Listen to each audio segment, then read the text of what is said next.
हे माई बचाला अपन देशवा के अनत जान ले करुणा पूरा लोगवा के। हे माई बचाला अपन देशवा के अनत जान ले करुणा पूरा लोगवा के। जर से खत्म कई दे माई करुणवा के अनत जान ले करुणा पूरा लोगवा के। कि पूरा दुनिया में फैलल बा कोरोना वायरस माई। कि पूरा दुनिया में फैलल बा कोरोना वायरस माई। और सुन के पुकार कद कोरोना के संघार माई। सुन के पुकार कद कोरोना के संघार माई।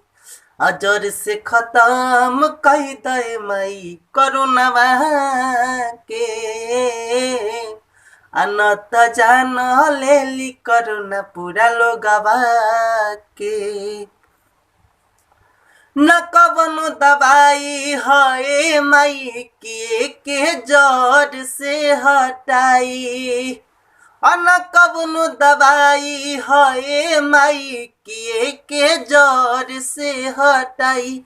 कि अरविंद रोनित कहे रउए से गोहराई ये माई।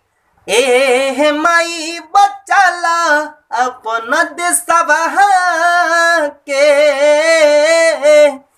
अनत जान ले करुणा पूरा लोगवा के।